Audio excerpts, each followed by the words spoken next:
ప్రసక్తే లేదంటుంది. లోక్ భవన్కు వెళ్ళను, గవర్నర్కి రాజీనామా ఇవ్వను అంటూ మమతా బెనర్జీ స్టేట్మెంట్ ఇచ్చింది. మేము ఎన్నికల్లో ఓడిపోలేదు, మేము గెలిచాం. మా ఓట్లని చోరీ చేశారు.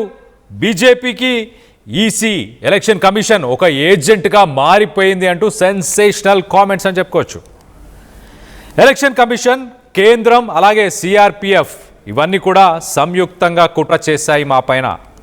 కౌంటింగ్ కేంద్రాల్లో మా కార్యకర్తలను దారుణంగా కొట్టారు. దేశంలో ఒకే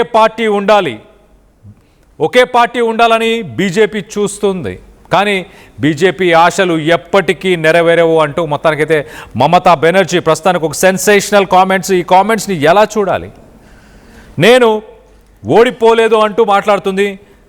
ఓడిపోలేదు, నా కార్యకర్తలని కొట్టారు, కౌంటింగ్ సెంటర్స్ దగ్గర వాళ్ళని కొట్టడం జరిగింది అంటూ. No question of me resigning as CM. I won't go to governor to submit my resignation.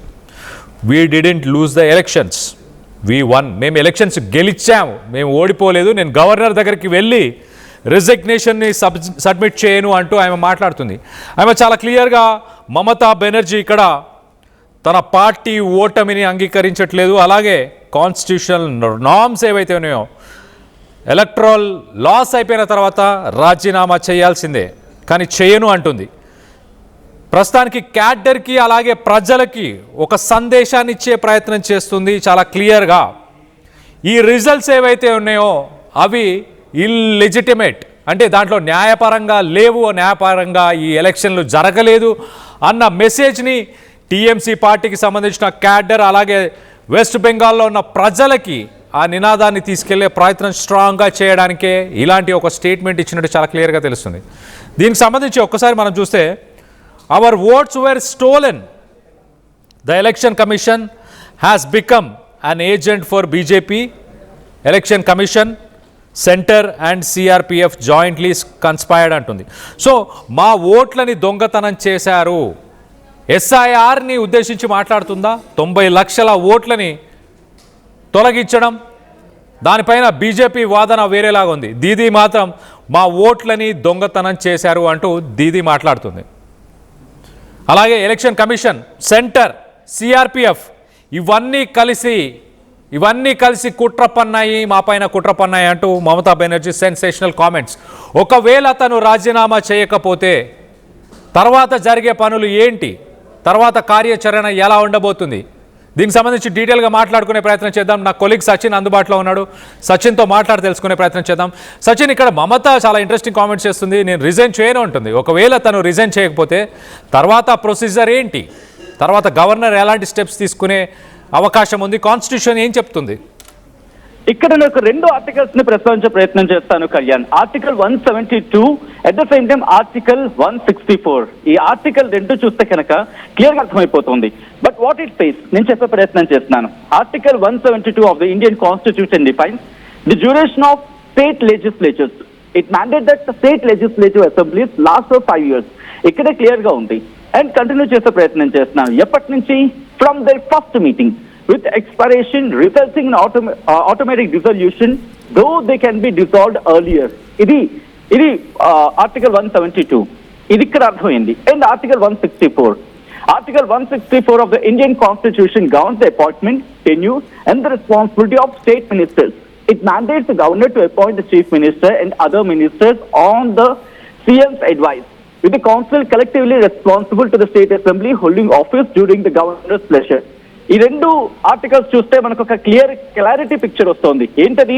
First meeting అయిన తర్వాత నుంచి 5 ఏళ్ల పాటు ఆ గవర్నమెంట్ ఉంటుంది అండ్ ఆటోమేటిక్ గా డిజాల్వ్ అయిపోతుంది అనేది.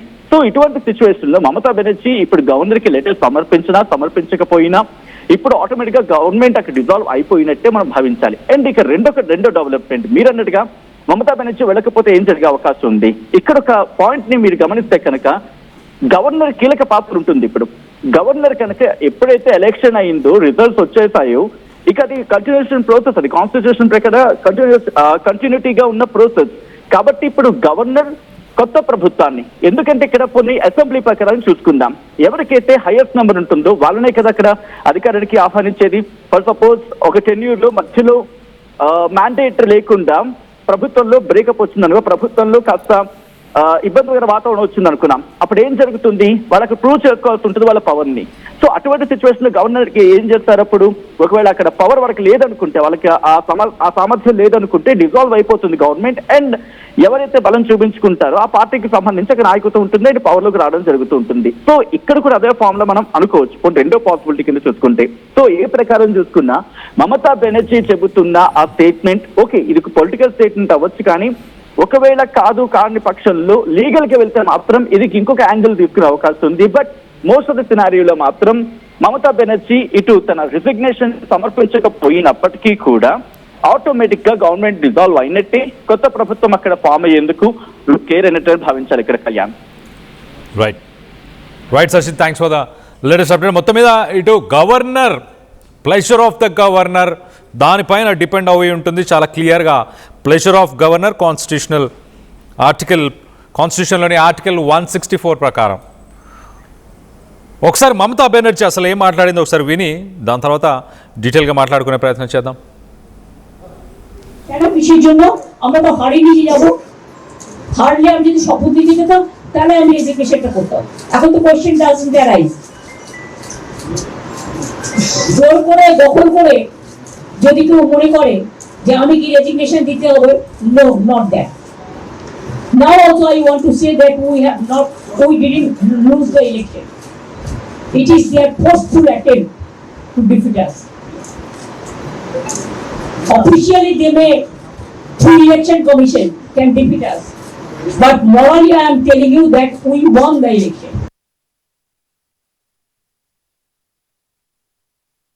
తను చాలా క్లియర్గా ఏం చెప్తుంది, నేను ఓడిపోయి ఉంటే ఖచ్చితంగా నేను రిజిగ్నేషన్ని అందజేసేవాడిని. నేను ఓడిపోలేదు, నా మీద ప్రెషర్ తీసుకొచ్చే ప్రయత్నం చేస్తున్నారు. We did not lose the election, it is their forceful attempt. ఫోర్స్తోని వాళ్ళు అటెంప్ట్ చేస్తున్నారు అంటూ మమతా బెనర్జీ చెప్పుకొస్తుంది. సో మమతా బెనర్జీ చేసిన ఈ స్టేట్మెంట్తోని మీరు ఏకీభవిస్తున్నారా, లేక నిజంగానే ఎలక్షన్స్లో